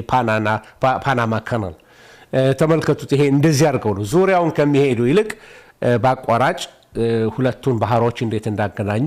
ከላይ ካሪቢያን ሲ ታያላችሁ፣ ከታች ደግሞ ፓሲፊክ ኦሽንን ታያላችሁ። ከዛ በኋላ ወደ አትላንቲክ ሲወስዱ ታያላችሁ። እንደዚህ ነው ሎክስ የሚሉት ይሄ ነው። ለምሳሌ መርከቡን ቁጥር 1 ላይ ታዩታላችሁ። እዛ ውሃው ልክ እንዲሞላ ያደርጉትና 2 ላይ ያመጡታል። ከ2 ላይ ወደፊት ይንቀሳቀስና ደግሞ 3 ሲሞላለት ደግሞ ወደ 3 ይሻገራል። ከ3 ወደ ላይ ሄድና አያችሁ ሁለቱ ባህሮች እንኳን ከፍታቸው የተለያየ ነው። ምናልባት ይሄኛው ስዕል የበለጠ ይገልጥላችሁ ይሆናል እና ከአንዱ ባህር ወደ ሌላው ባህር እንዲሸጋገር ያደረጉት ውሃውን ወደ ላይ ከፍ ዝቅ በማድረግ ሎክስ በሚባል ቴክኖሎጂ ነው። ይሄ ሰው ከፈጠራቸው አስደናቂ ከሚባሉ ከዚህ 19ኛው ክፍለ ዘመን ቴክኖሎጂዎች አንዱ ይሄ ነው። ሌላው ሰው ከፈጠራቸው ነገሮች እግዚአብሔርን ልናመሰግንበት ከሚገባው ነገሮች አንዱ ይሄ የኤምአርኤንኤ ቫክሲን እና ሮቦቲክስ በሕክምናው ኤሪያ ላይ ያሉ ሰዎች ይሄን በደንብ ያውቁታል። አንዳንዱ ነገር ሕክምናዊ ነገር ስለሆነም ለማስረዳት በጣም ከበድ ይላል እና በጥቂት ወራት ውስጥ ለዓለም አቀፍ ወረርሽኝ ክትባት ማዘጋጀት በጣም የሚደነቅ ነገር ነው። ስለዚህ ይሄ ቴክኖሎጂን በመጠቀም ነው። ይሄ ሮቦቲክ ሰርጀሪ በዚህ በተለይ በሕክምናው ዘርፍ ላይ ያሉ ሰዎች የሚደመሙበት ሌተስት የሆኑ ቴክኖሎጂዎች በሕክምናው ዙሪያ እየመጡ ነው ያሉት እና አንድ ዶክተር በሺህ የሚቆጠሩ ኪሎሜትሮች ርቆ ከሩቅ ሆኖ በሮቦት ቀዶ ጥገና ማድረግ መቻል። አያችሁ አሁን ዶክተሩ እዚህ ቫንኩቨር ሆኖ አዲስ አበባ ላይ ሰርጀሪ ማድረግ መቻል። ይሄ በጣም የሚገርም ቴክኖሎጂ ነው፣ ሮቦቲክስ ይባላል። ስለዚህ ስልጣኔው በቃ አንድ ወጥ አይደለም። ስልጣኔ ብዙ ጊዜ የሚመስለን በቃ የሆቴሎች ሲሰሩልን ስልጣኔ ነው፣ ምናምን መንገድ ሲሰራ ስልጣኔ ነው። ከዛ ያለፈ ነው። ሳይንስ በብዙ ኤሪያ ላይ የገባ ነው። ቴክኖሎጂዎች በብዙ ኤሪያ ውስጥ ይገባሉ። በማስተማር በሆቴል ቴክኖሎጂ ውስጥ፣ በኢንጂነሪንግ ውስጥ፣ በብዙ በህፃናት ማሳደግ ውስጥ፣ በሳይኮሎጂ ውስጥ በብዙ ኤሪያ ላይ ቴክኖሎጂዎች በጣም ትልቅ ሚና ይጫወታሉ። ቅድም አንድ ሰው የጠየቀኝ ያለ ይመስለኛል። ሪሰንትሊ መዝሙሮች እየሰማችሁ ነው ያላችሁት። እነዚህ መዝሙሮች በኤአይ የተቀነባበሩ ናቸው እና ለሁለት ነገር ይጠቅማሉ ብዬ አስባለሁ። አንደኛው ቱ ኤርሊ ጀጅ ለማድረግ በጣም ቱ ኤርሊ ማለት ገና ቴክኖሎጂው መምጣቱ ነው፣ ገና ነው በእኛ ኮሚኒቲ በተካከል በተለይ ገናውን ነው እና አንዳንዱ መዝሙር በጣም በጥሩ ሙዚቃ ተቀናብሯል ለሙዚቀኞቹ በጣም ሊያሳስባቸው ይችላል። ምክንያቱም ከተለያየ ሙዚቀኞች የሙዚቃ ጥበብን አቀነባብሮ ነው የሚዘምረው ሙዚቃውን የሚሰራው። ሌላው ደግሞ ሙዚቃ ተጫዋች በመፈለግ መከራ ከማየት ደግሞ በጣም በቀላል ሁኔታ በቴክኖሎጂ በመጠቀም ሰዎች የራሳቸውን መዝሙር ሊያወጡበት ይችላሉ ማለት ነው። ግን ቴክኖሎጂው በራሱ ሰው የጻፈው ከሆነ ችግር የለብኝም። ሰው ጽፎት ሰው አቀነባብሮት ቢያደርገው ምንም ችግር የለው። አንዳንዴ ግን ራሱ ቴክኖሎጂው ዝም ብሎ የሚፈጥራቸው ከኛ ካልቸር ጋር ማይሄዱ ከኛ የሙዚቃ ስታይል ጋር ማይሄዱ ነገሮች ሊመጡ ይችላሉ። ይሄ የምትቃወሙትም የምትደግፉትም ነገር አይደለም። ማለት ክፋቱ ብዙ አይታየኝም። ሰዎች ይሄን ኮፒራይት ምናምን ይላሉ። ከዚህ ባሰም ሊመጣ ይችላል። ኮፒራይት አሁን በጣም አስጊ ሁኔታ ላይ የደረሰበት ጉዳይ ነው እና ስለዚህ ጉዳይ ለመናገር ቱ አርሊ መዝሙሮች ከ5 በላይ አልሰማሁም። ግን ሰምቼ እኔ እንደውም ፈረንጆች የዘመሩልን መሰለኝ። ለምን አንዳንዱ አማርኛው የፈረንጅኛ ይመስላልና ማለት ነው። ጸ ማለት አይችልም፣ ጠ ማለት አይችልም እና አንዳንዴ ኩልትፍ ያለ የሆነ ፈረንጅ ኦሪየንትድ የሆነ ሰው የዘመረው ይመስላል አንዳንዱ ዜማ ሳይም ነው እና እንዲሁ ግን አያሳስበኝም፣ በጣም አያሳስበኝም። ካሳስበኝ መጥቼ እንደገና እናገራለሁ። ለጊዜ ያለኝ እውቀት እዛ ድረስ ስለሆነ ነው ማለት ነው። ስለዚህ ቴክኖሎጂ ሕክምናን በተመለከተ በጣም ቴክኖሎጂ እያደገ ነው እና ሌላው ደግሞ ኢንተርኔትና ፋይበር ኦፕቲክስ እነዚህ ሊገርማችሁ ይችላል መላው ዓለምን በሰከንድ ባነሰ ጊዜ ውስጥ የሚያገናኝ ይሄ የመረጃ አውታር ይባላል። ይሄ መዘርጋቱ በሚገርማችሁ ባለፈው የየመን የሁቲዎች በቀይ ባህር ውስጥ የሚያልፈውን ትልቅ መስመር አለ፣ የኢንተርኔት መስመር አለ በባህር ውስጥ የሚሄድ እሱ ነው ፋይበር ኦፕቲክስ የሚባለው። ከዓለም ዙሪያ ሁሉ የሚሄደውን ኔትወርክ እንቆርጠዋለን አሉ እና በጣም አሳሳቢ ነው እና እሱ በጣም ትልቅ ለዩናይትድ ኔሽን አሳሳቢ ሆኖበት ነበር እና ምን ለማለት ነው የኢንተርኔት አገልግሎት በዓለም ዙሪያ በአንድ ጊዜ በሰከንድ አንዳንዶቻችሁ እኩል ስናገር እናንተ ጋር አሁን እየሰማችሁ ነው ያላችሁት በፋይበር ኦፕቲክስ ስለመጣላችሁ ነው። በየቤታችሁ በያላችሁበት በዋይፋይ ቀየሩት እንጂ መጀመሪያ እንደ ላንድ ላይን በባህር ውስጥ ወፋፍራም ገመዶች ተተክለዋል። ወፋፍራም ገመዶች በቃ መርከብ የማይበጥሳቸው ምንም ነገር የማይቆርጣቸው በጣም ጠንካራ ብረት በብዙ ሸክም ክብደት ያላቸው ወደ ባህር ውስጥ የሚሰምጡ ፋይበር ኦፕቲክስ በውስጡ ገመዶች የተለያዩ ገመዶች ያሉት ቴክኖሎጂዎች በዓለም ዙሪያ ሁሉ አሉ። በሁሉም ባህሮች ማፑን ላሳያችሁ ምናልባት እንዲመቻችሁ። ይኸውላችሁ ይሄ ሁሉ መስመር የምትመለከቱት ዓለም እንዴት ውስብስብ ብሎ ከባህር በታች ባለ ፋይበር ኦፕቲክስ ወይንም ገመድ እንዴት እንደተሳሰረች እንድታዩት ነው። ይሄ ዋይፋይ አይደለም፣ ሊትራሊ ገመዶች አሉ። በባህር ውስጥ ያሉ ገመዶች ናቸው እነዚህ። ላሳያችሁ። ይሄውላችሁ ገመዶች የዓለም የኢንተርኔት መስመር ምን እንደሚመስል ተመልከቱት። አያችሁ። ስለዚህ እነዚህ ሁሉ ጠቃሚዎች ናቸው። ቴክኖሎጂ በጣም እየሄደ ነው እንደምትመለከቱት፣ በጣም ጠቃሚዎች ናቸው እና እነዚህ ሁሉ የሚጠቅሙ ናቸው። አዎ ይጠቅማሉ። አንዳንዱ ጥያቄ አሁን አልመልሰውም፣ ሌላ ጊዜ መልስላችኋለሁ ቦታው ላይ ልክ ስደርስ እና ከባህር በታች ያለ የዓለም ኢንተርኔት መስመር ዓለምን ኔትወርክ አድርጎታል። ግን በደንብ ሰሙኝ። አሁን ከዚህ በኋላ ቴክኖሎጂ ሊያደርግ የማይችላቸው ነገሮች አሉ። ቴክኖሎጂ የማይመልሳቸው ነገሮች አሉ። በጣም ልንጠነቀቅ ያስፈልጋል። ምን ያደርጋል? ዲፔንደንት እንዳንሆን። አያችሁ፣ ዲፔንደንት እንዳንሆን ቴክኖሎጂ የማይመልሰው ነገር አለ። ቴክኖሎጂ ሶልቭ የማያደርጋቸው ነገሮች አሉ። እነሱን ነገር ለእኛ ለክርስቲያኖች ላሳስባችሁ እፈልጋለሁ ዛሬ አንዱ እና ቴክኖሎጂ ፈጽሞ ምን ሊያደርግ አይችልም ካላችሁ ነገሮችን ያቀላል፣ ኑሮ ያቀላል። ዞር ብዬ ቡና ማፍያ አለ፣ ቡና ማፍያን ፕረስ አድርጌ አፍልቶ ያስቀምጥልኛል። በጣም ደስ ይላል። ሻይ ስፈልግ ሻይ ስጠኝ ይለዋል። በጣም ደስ ይላል። ኑሮ ቅልል ብሏል። እንጨት መፍለጥ የለም፣ ከሰል ማራገብ የለም። ቴክኖሎጂ ኢዝ ጉድ፣ ላይፍ ያቀላል። ሜክስ ላይፍ ኢዚ ይላሉ ፈረንጆቹ። በጣም ጥሩ። ነገር ግን የሰው ልጅን ጥያቄዎች የማይመልሳቸው ሲሪየስ ነገሮች አሉ። የመጀመሪያው የኃጢአትን አያጥበም። ቴክኖሎጂ የሰውን የስነ ምግባር የልብ ብልሽት ሊፈውስ አይችልም። ቴክኖሎጂ ኃጢአትን አይሰርም። ቴክኖሎጂ ኃጢአትን አያጥብም። አያችሁ፣ ቴክኖሎጂ ሞትን አያሸንፍም። የሕክምና ቴክኖሎጂ እድሜ ሊያረዝም ይችላል እንጂ የዘላለም ሕይወት ሊሰጥ አይችልም። ሞትን አያሸንፍም። ቴክኖሎጂ እውነተኛ እርካታ ሊሰጥ አይችልም። ምቾት ሊሰጥ ይችላል። ነገር ሊያቀልልን ይችላል። ነገር ግን በክርስቶስ የሚገኘውን ሰላምና ደስታ ሊተካ አይችልም። ምክንያቱም ቴክኖሎጂ ሰላም ምን እንደሆነ ማያውቀው። ለሱ ሰላም ዲጂት ነው፣ ነምበር ነው። ለሱ የሚያውቀው ቁጥር ነው። እንደዚህ ብዬ ጠየቅኳት ኤአይ ካኒው ላፈልኳት መሳቅ ትችያለሽ አልኳት።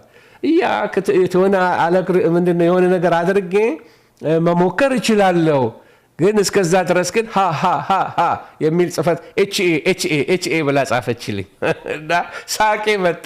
ለምንድነው ሳቅ እንኳን ከስሜት ጋር የተያዘ ነው። ቴክኖሎጂ ስሜት የለውም። ምን ነው? ስለዚህ በጣም ዲፔንደንት እንዳንሆን በቴክኖሎጂ ላይ በጣም ዲፔንደንት እና ማወቁ ጥሩ ነው። ኪሪየስ መሆኑ አደጋ አለው። አንዳንዱ ቴክኖሎጂ ላይ ቴክኖሎጂዎቻችን በሙሉ የሚያበቁበት ጊዜዎች አሏቸው። በጣም ጊዜያዎች ናቸው፣ ፍጻሜ ያላቸው። የመጀመሪያው ጊዜያዊ ነው። አዳዲስ ፈጠራዎች ሲመጡ አሮጌዎቹ ነው ይሻራሉ። አሁን ኢንተርኔት ከጥቂት ዓመታት በኋላ የትላንትና ታሪክ ይሆናል ወገኖች። የስልክ አይነቶች እንኳን የትላንትና ታሪክ እየመጡ ነው ያሉት ወገኖች። ቴክኖሎጂ እያለፈበት ነው። ያው ሌላው ቴክኖሎጂ አንዱ ቴክኖሎጂ በሌላው ቴክኖሎጂ ይለወጣል። አዳዲስ ፈጠራዎች ይመጣሉ። በጣም በተለይ ኤአይ ከመጣ በኋላ የፈጠራው ነገር በጣም እየበዛ ነው የሚሄደው ወገኖች። ጥቅም አልባ የሆኑ ይመጣሉ። በቃ ይሄ ድሮ ቴክኖሎጂ ነው ይባላል።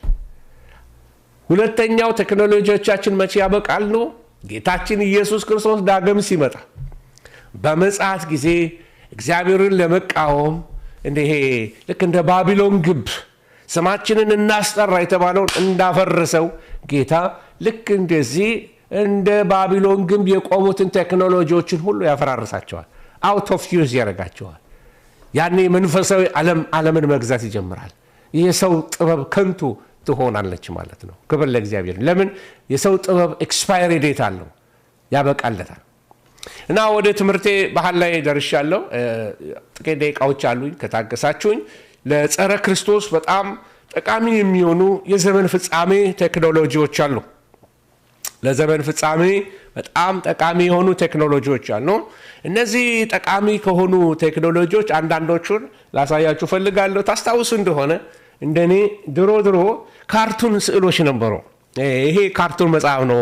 ይሄ ካርቱን ስዕል በቢጫ የለበሰውን ሰው የምትመለከቱት በስልኩ ሲያወራ ትመለከታላችሁ። ይሄ ኢን ዘ 70s የነበረ ነው።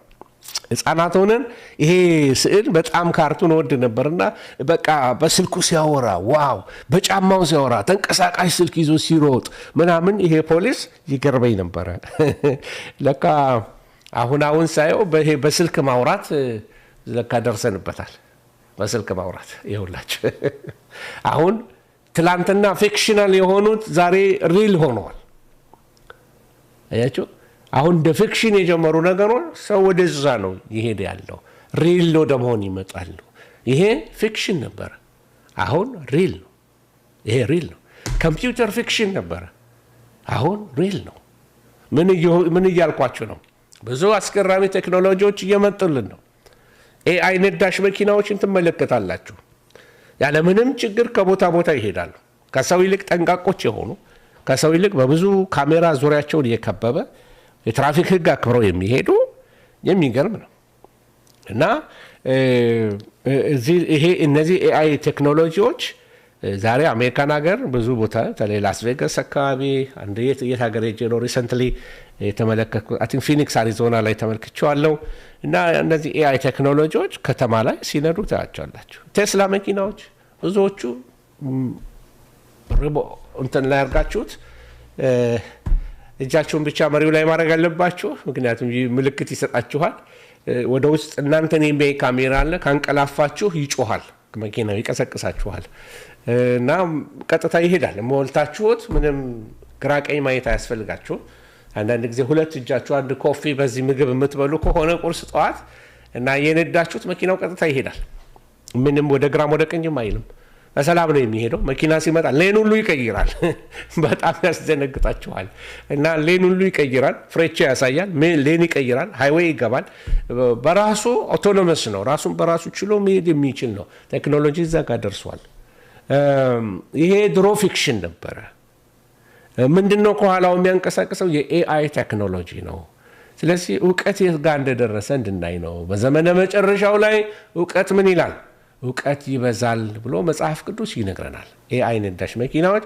አሁን ዓለማትን እየሞሉ ነው ያሉት ብዙ ሀገሮች ላይ እንደገናም ደግሞ እነዚህ ደግሞ የወደፊቱ ታቶዎች ናቸው እነዚህ እጃቸው ላይ የምትመለከቱት በቃ ዌራብል ቴክኖሎጂ ታቱስ ናቸው መታወቂያ ነው ፓስፖርት ነው ኤኒ ቴክኖሎጂ ነው እዚህ ላይ ስትመለከቱት ሁሉ ነገር አለው የቴክኖሎጂ ነው እዳችሁን ለመክፈል ወይንም ሱፐርማርኬት ገብታችሁ ለመክፈል ምናምን ወደፊት የሚጠቀሙበት ጌጠኛም ነው እንደገና ዌራብል ታቱ ይባላል እና ከቆዳችሁ ጋራ እንትን ነው ጥብቅ ብሎ እንደ ሁለተኛ ሚኮሰኩስም ነገር አይደለም እሺ የቀጠልኩኝ ላሳያችሁና ሌላው አሁን ሪሰንት ያለው RFID የምንለው ቺፕ ነው ይሄ ቺፕ ተመልከቷት የሩዝ ፍንካች ታክላለች ሰውየው እጁን ተመልከቱት እጁ በሁለቱ በጠቋሚ ጣቱና በአውራ ጣቱ መካከል በቀኝ እጁ በግራ እጁ ላይ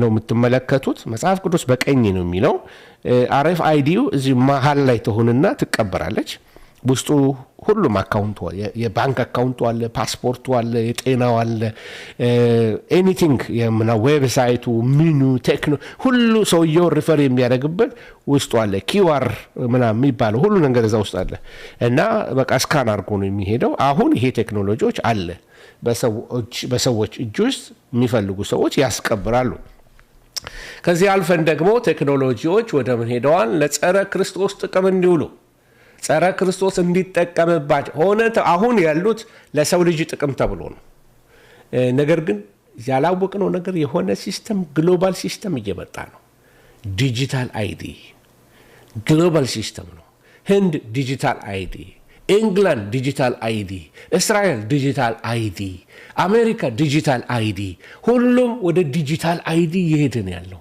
ምንድነው ይሄ ዲጂታል አይዲ ለምንድነው ያስፈልገው አያችሁ አሁን ላለንበት ሁኔታ ላይ ለሰላም ለሰርቬላንስ ህገወጥነትን ለመቆጣጠር ወንጀልን ለመቆጣጠር ለመንግስት ለአስተዳደራዊ ስርዓት ይጠቅማል ትክክል ይጠቅማል ትክክል ወንጀለኛ ሲንተን ወዲያው ነው የሚያዘው ሌቦች ይያዛሉ ሱፐርማርኬት ውስጥ የሚሰርቅ ሰው ይያዛል ባንክ ዘራፊ ይያዛል እንደ ድሮ የተማይደበቃትም ስለዚህ ግን ለጸረ ክርስቶስ ጠቃሚ የሆኑ ቴክኖሎጂዎችን ላሳያችሁ አንዳንዶቹ አይደለም ብዙዎቹ በአገራችን አሉ በሌሎችም አገራቶች አሉ እነዚህ የምትመለከቷቸው የተለያዩ የዘመናችን ቴክኖሎጂዎች ናቸው አንታይ ክራይስት ዓለምን ለመቆጣጠር ከሚጠቀምባቸው ዓለምን ለማታለል ከሚጠቀምባቸው ቴክኖሎጂዎች አንዱ ይሄ ነው ወገኖች እና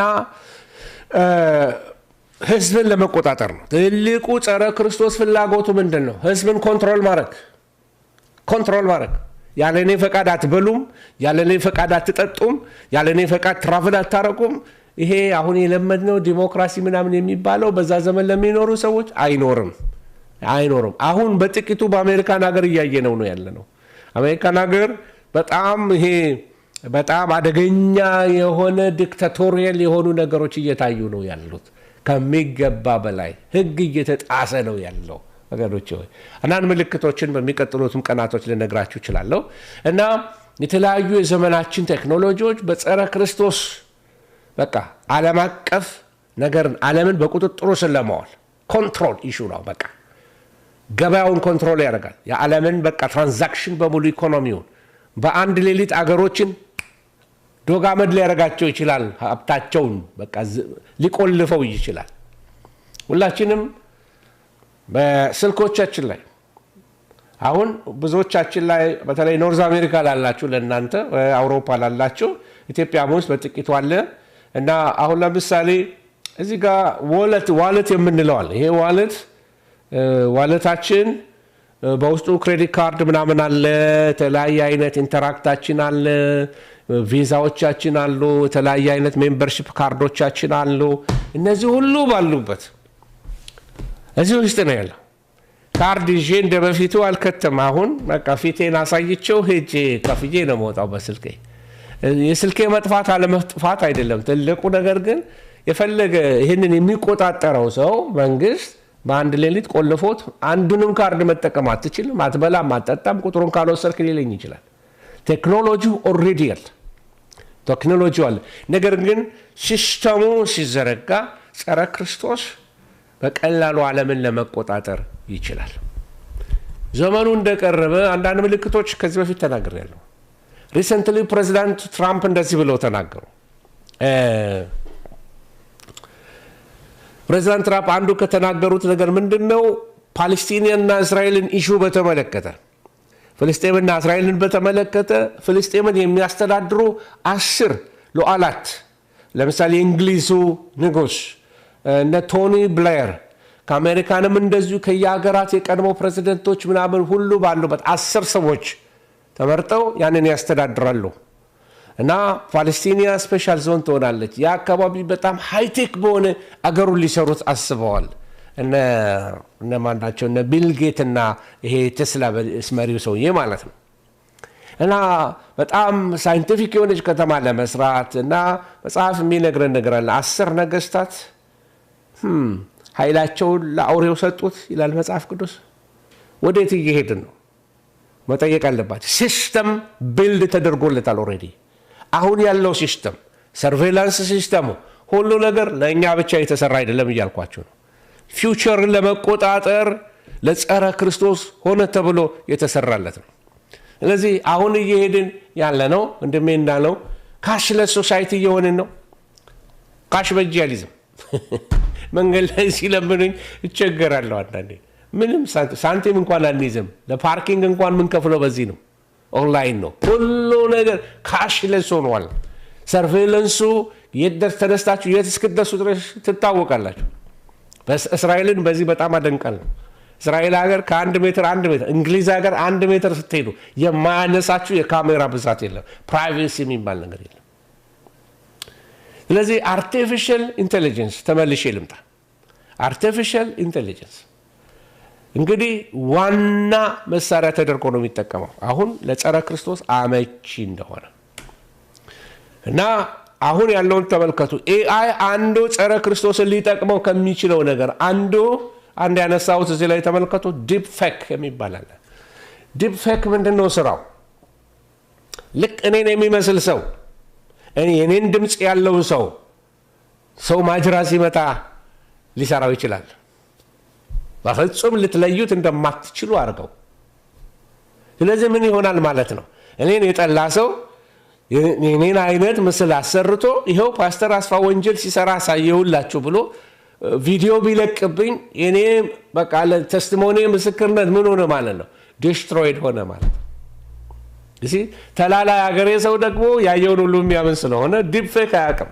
ስለዚህ ሐሰተኛ ትረካዎች ለማታለል ኤአይ ጸረ ክርስቶስ ለማታለል የሚጠቀምበት መሳሪያም ሊሆን ይችላል። ጥልቅ የሆነ ሐሰተኛ የሆነ ቪዲዮዎችን መስራት የሚችል ነው። ድምጾችን መቆጣጠር የኔን ድምጽ አስመስሎ ሊፈጥር ይችላል። አሁን ፍርድ ቤት ለማቅረብ በጣም ለጀስቲስ ዲፓርትመንት ከባድ እየሆነባቸው ነው ያለው። በቪዲዮ የሚቀርቡ ነገሮች አውተንቲኬት መደረግ አለባቸው። ኤአይ ነው ወይ እኔ አይደለሁም ኤአይ ነው ሊል ይችላል ሰውየው። ሰው ሲገድል ካሜራ ቢያነሳው ፎልስ የሆነ ሰዎች በሐሰት ሊታሰሩ ይችላሉ። በሐሰት የሞት ፍርድ ሊፈረድባቸው ይችላል። ምክንያቱም ሰው ሰራሽ አስተውሎት አርቲፊሻል ኢንቴሊጀንስ ሰይጣን ሊጠቀምበት ከሚችልባቸው አንዱ ቴክኖሎጂዎች ነው። ክፉ ነው አላልኩም ብቻውን ይሲ ሰይጣንም ሊጠቀምበት ይችላል ማለት ነው። በሶሻል ሚዲያ በተለይ ይሄ አልጎሪዝም የሚባል ነገር አላቸው። ይሄ ስልተ ቀመሮች ይባላል እና የህዝብን አስተያየት ለመቆጣጠር የህዝብን አካሄድ ህዝብን ወደሚፈልጉት ለመምራት መቆጣጠር ይችላል። ያንን በመጠቀም በኤአይ በአንድ ጊዜ አንድን ቪዲዮ ቫይራል ሊያደርጉት ይችላሉ። ኤአይ አርቲፊሻል ኢንቴሊጀንስ የሆነ ፖለቲካል ፕሮፓጋንዳዎች ሊጠቀሙበት ይችላሉ። ጸረ ክርስቶስ በቃ ዓለምን ለመቆጣጠር አስደናቂ ነገሮች አስደናቂ ተአምራቶችን አረኩ ብሎ ሊጠቀምበት ይችላል። ዓለም አቀፍ ክትትል ቁጥሩን ያልወሰዱትን ሰዎች 666 በእጃቸው ላይ የሌለ ሰዎች ወይም መንግስትን ተቃውመዋል ጸረ ክርስቶስን ሚስተር ክሪስቶፈር ልበለው ዝም ብዬ ሚስተር ክሪስቶፈርን እሱን ተቃውመሃል ብለው ሰውየው ምግብ እንዳይበላ ዛሬ የውሃ በጀት ጨርሰሃል፣ ዛሬ የምግብ በጀትን ጨርሰሃል፣ ፍሪጁን ሊቆልፍበት ይችላል። ኤአይ ቴክኖሎጂ በጣም በረቀቀ ቁጥር ሰውን ኮንትሮል ለማድረግ ለማስራብ ለማስጠማት እንዲገዛ እንዲንበረከክ ለማድረግ ሰይጣን ሊጠቀምበት ይችላል። አሁን ያለው መነሻ ነው። የሚገርም አይነት እውቀቶች አሁን ተመልከቱ። ቻት ጂፒቲ፣ ጀሚናይ ሌሎችም አሉ እና እነዚህን ኮምፔር እያደረኩ አጠና ነበር ለእናንተ ለማስተማር ስል ማለት ነው። እና ውስጣቸው ያለ ጉድ አይደለም።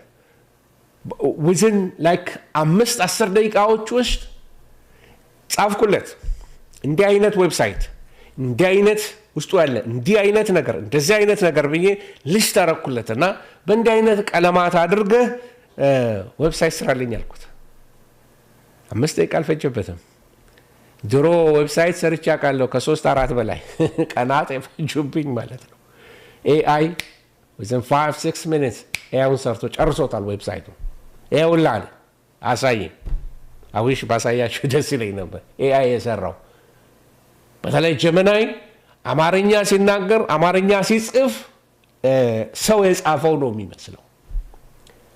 ትርጉሞችን እንዴት አድርገው እንደሚሰራቸው ስለዚህ ለተለያየ ጥቅሞች እንዳለ ሁሉ ዓለም አቀፍ ኮንትሮል ለማድረግ ሰርቬይላንስ ለማድረግ ሲስተሙን በጣም ለአንታይ ክራይስት ጉልበት ይሰጠዋል።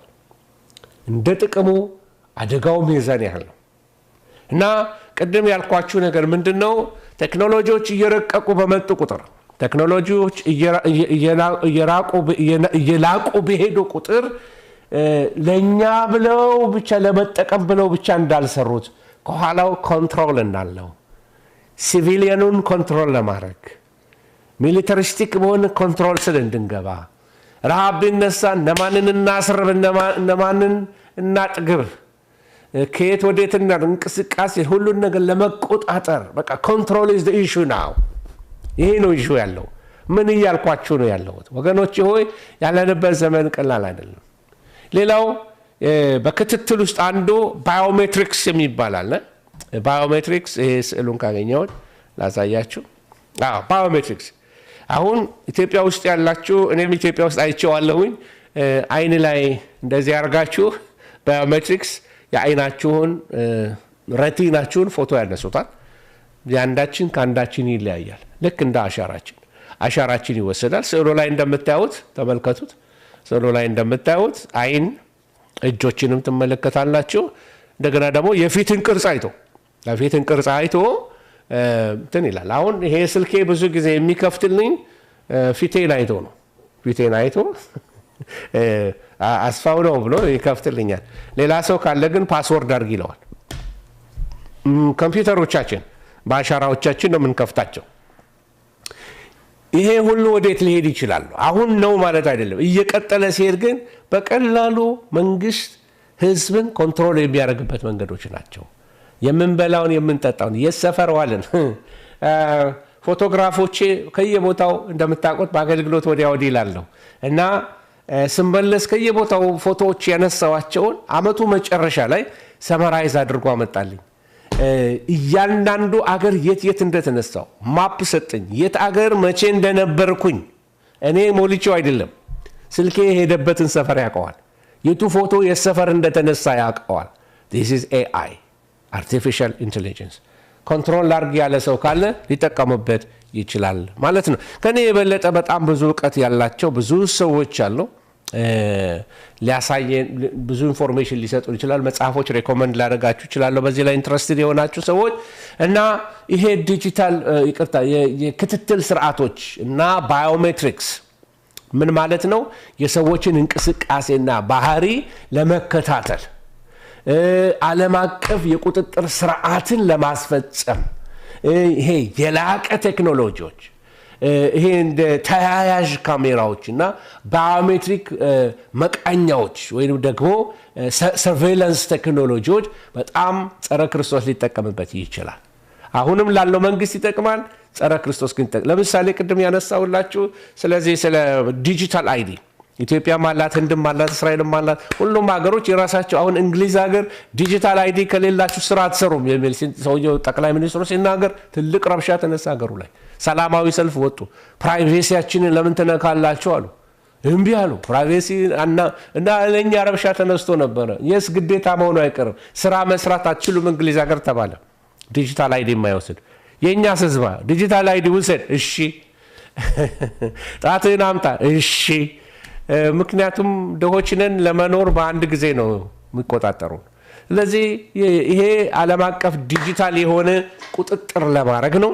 እያንዳንዱ ሀገር ግሎባል ለሆነ ለአንድ ኪንግደም ለአንድ መንግስት ለጸረ ክርስቶስ መጨረሻ ላይ ኃይላቸውን ያስገዙልታልና የዛን ጊዜ ጸረ ክርስቶስ ሊቆጣጠረው ይችላል፣ የሁላችንንም ማለት ነው። ሌላው ዓለም አቀፍ ዲጂታል እና ፋይናንሻል ስርዓቶች አሉ። ይሄ ጥሬ ገንዘብ የማያስፈልገው ካሽለስ፣ ቅድም አንድ ሰው አንስቶት ነበረ። ካሽለስ ሶሳይቲ ገንዘብ ይዞ የማሄድ በቃ ዓለም አቀፍ ደረጃውን የጠበቀ ዲጂታል ኢኮኖሚ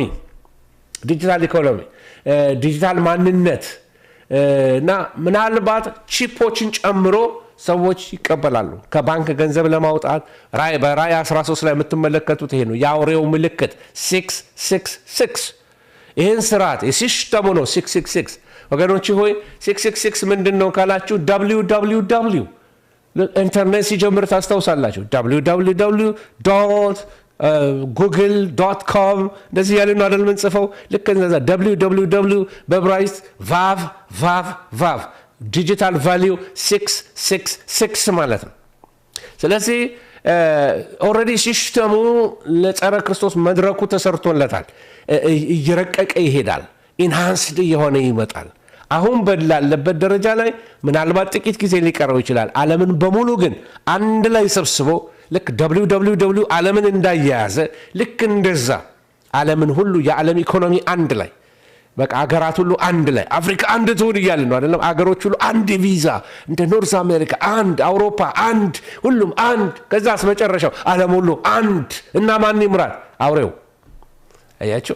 ስለዚህ አሁን እየሄድን ያለው ሀገራት ሁሉ እየተባበሩ ነው። የአሲያ ሀገሮች፣ የአፍሪካ ሀገሮች፣ የዩሮፒ ሀገሮች፣ የሰሜን አሜሪካ፣ የላቲን አሜሪካ ሁሉም የራሳቸው ዩኤን እንትን አላቸው፣ ትብብሮች አላቸው። እንደ ኢኤዩ አፍሪካን ዩኒየን መጨረሻ አሁን ቪዛ ይለቀቅ እያሉ ነው። ሁሉም ያለ ቪዛ እርስ በርስ እንዲገበያዩ፣ ኢኮኖሚ ፍሪ ትሬድ እንዲኖራቸው፣ ፍሪ ዲፕሎማሲ ሁሉ ነገር ነፃ እንዲሆን። ለሆል አፍሪካ ሄዶ ኒውዮርክ መወከል አንፈልግም። አንድ ሰው ሄዶ ኒውዮርክ ይወከልልን፣ አፍሪካ ሁሉ አንድ ሰው ይወክላል የሚል አይዲዮሎጂ ያላቸው ፓትሪስ ሉሙምባ ይሁን ማን ያመጣው ነበረ። እና ምን ልላችሁ ነው አሁን ጥሬ ገንዘብ ካሽለስ ለማድረግ የጋራ ገንዘብ ዲጂታል ምንድነው የሚባለው ዲጂታል ገንዘቡ እሱን የማድረግ እና እነዚህ ነገሮች እየሄዱ ነው ያሉት። እነዚህ ሁሉ ወደ ዩኒቲ ወደዚህ ሱፐርፊሻል ወደሆነ ዓለምን ጠቅልሎ ለአውሬው ለማስገዛት እየሄዱ ነው ያሉት። ቁጥሩን ፐርፐዙ ለጸረ ክርስቶስ መግዣ ሲስተም ቢልድ ማድረጊያ ነው። ለዚህ ያለዚህ ቁጥር መግዛት መሸጥ አይቻልም። ይሄ ሌለው ለዚህ ኮንትሮል ነው ማለት ነው። እና መፍትሄው ምንድነው? ጉድ ኩዌስችን እና የመረጃና የቁጥጥር ኢንተርኔት አለ፣ ዓለም አቀፍ እነዚህ ምንድነው የሚባሉ መተግበሪያዎች እነዚህ ወርልድ ዋይድ ዌብስ እነዚህ ጋጀቶች እነዚህ አፕሶች እነዛ ሁሉ ለመቆጣጠር ጉልበት ይሰጡታል የበለጠ እና ሎኬሽናችሁን ያውቃሉ ሰፈራችሁን ያውቃሉ የምትበሉበት ሬስቶራንት ያውቃሉ በጣም ቀላል ነው ወደ እየሄድን ያለነው ወደ ጸረ ክርስቶስ አሰራር ላይ ወደ ፕሮፌሲው ስንሄድ እንደዚህ ነው ሮቦቲክስ እና ሰው ሰራሽ ህይወት የኤአይ ማርክ እና እንግዲህ ተመልከቱት እዚህ ላይ እንደምትመለከቱት ለምስሉም እንዲናገር ሰጠው ይላል ኤአይ አሁን ዝም ብሎ ተሰውሮ ዝም ብሎ እንደዚህ የኛን ስራ የሚተገብር የሚሰራ ብቻ አይሆንም እንደዚህ አካል አርገውለት እንትን ሊሰሩበት ይችላሉ ምስሉ የሚናገር ሊሆን ይችላል የዓለምን ኢኮኖሚ የሚቆጣጠር የዓለምን ስራ ሁሉ የሚያካሄድ ሊሆን ይችላል እሺ እየቀጠልን ስንሄድ ሌላው አንዱ ኤአይ ከሚቆጣጠራቸው አሁን በኤአይ ከመጡት እነዚህ በጣም የረቀቀ ቴክኖሎጂዎች የሚሊተሪ ቴክኖሎጂዎች እሺ ለመፍትሄው እንታገስና እንስማ አባቱ ዘመናዊና አጥፊ የጦር መሳሪያዎች ኒውክሌርን ጨምሮ የረቀቁ ፍርሃትን ለመፍጠርና የተለያየ አይነት ስልጣንን ለማጠናከር የሚያገለግሉ ብዙ አይነት ቴክኖሎጂዎች በምድር ላይ እየሰለጠኑ ያሉት እና ጥያቄው ምንድነው ቴክኖሎጂያችንን እንዴት እንጠቀምኛ ክርስቲያኖች ምን እናድርግ መፍትሄው ምንድነው እና ቴክኖሎጂው እንደዚህ ሄደ ነው የዓለም ሁኔታ እንደዚህ የሆነ ነው መጽሐፍ የሚነግረን አለ ጸረ ክርስቶስ እስከሚመጣበት ጊዜ ድረስ የመጣር እንደሚሆን ከመጣ በኋላ የመጣር የምጥ ዘመን ወይም ደግሞ የመከራው ዘመን እንደሚጀምር መጽሐፍ ይሄንን ይነግረናል ብዙ ትንቢቶችን ተመልክተናል ስለ መቅደሱ መሰራት ስለ ተለያየ ነገሮች እና ስለ ቴክኖሎጂው ስንነጋገር ቴክኖሎጂውን እንዴት ነው የምንጠቀምበት እነዚህ ያልኳችሁ ቴክኖሎጂዎች በራሳቸው መጥፎነት የላቸው ነገር ግን ወደፊት እነዚህ ሁሉ ተጠነካክረው ሲመጡ ለምስሉ እንዲናገር ሰጠው ይላል መናገር ሰጠው ሲል ልክ አሁን ማውራት ትችላላችሁ የራሴን ሴክሬታሪ መቅጠር ይችላል አሁን ኦንላይን ፓስተር አስፋው ቢዚ ነው መልእክት ልከበልልዎት ምናምን ብላ የምታወራችሁ የሆነች ሴክሬታሪ ኤአይ መቅጠር ማድረግ ይቻላል ከፍላችሁ ይቻላል አሁን ቴክኖሎጂ ደርሷል ማለት ነው እሺ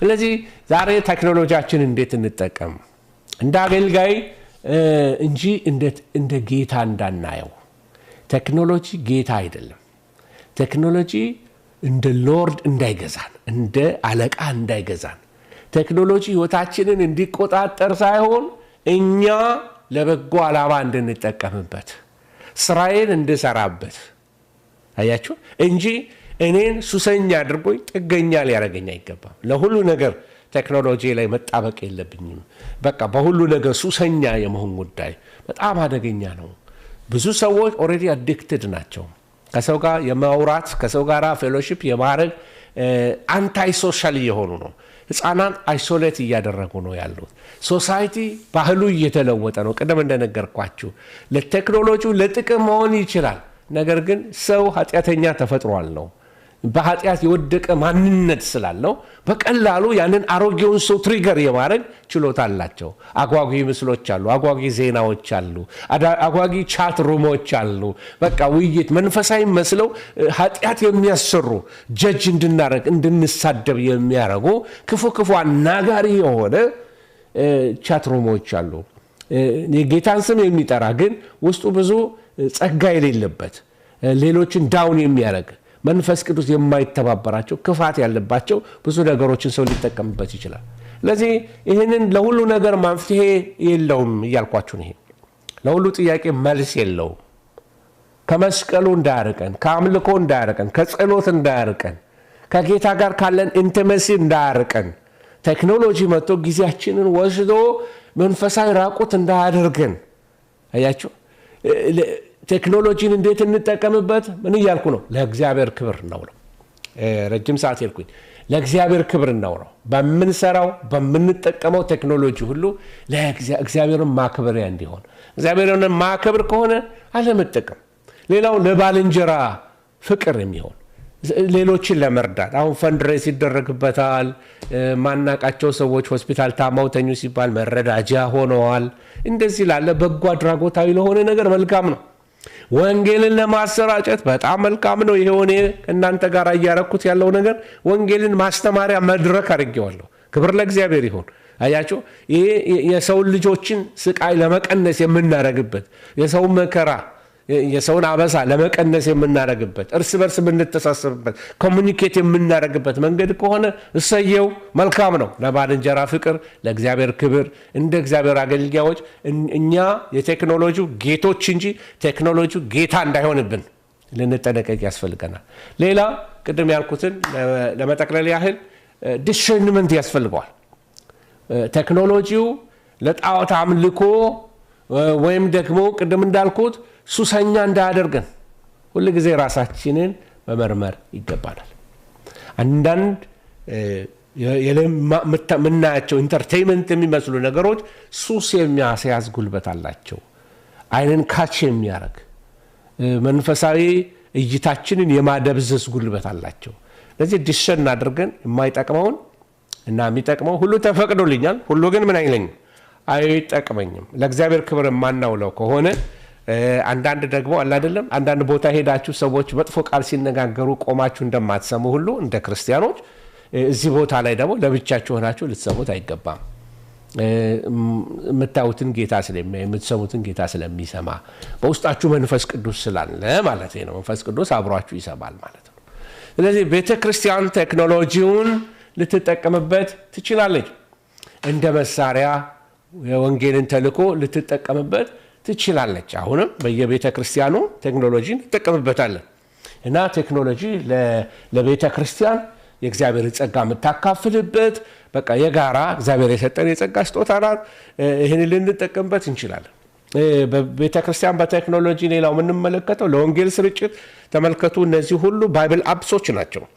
እነዛ ሁሉ ደግሞ ሶሻል ሚዲያዎች ናቸው። በእነዚህ ሁሉ ሶሻል ሚዲያዎች እነዚህን አፕሶች ተጠቅመን ለማስተማሪያ ተመልከቱ። ይሄ ባይብል ሃብ እነዚህ ጥሩ ጥሩ የባይብል አፕሶች አሉ። እነዛ ለመማሪያ ለማስተማሪያ በጣም ቀላል ይሆናል።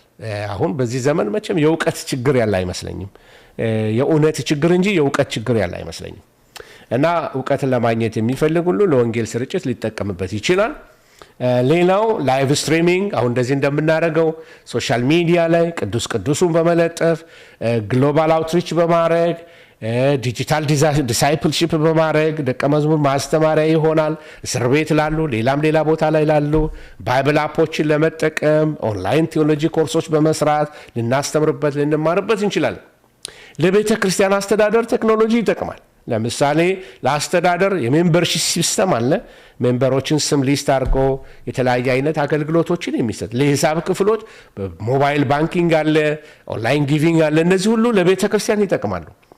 ለሶሻል ኔትወርካችን ደግሞ በቤተ ክርስቲያን እኛ ቴሌግራም እንጠቀማለን፣ ዋትስአፕ እንጠቀማለን፣ ቫይበር እንጠቀማለን፣ ፕሬየር ሪኩዌስት እንቀበላለን። ሌላው ደግሞ ዲጂታል አርካይቭ ወይም ጎተራ አለን።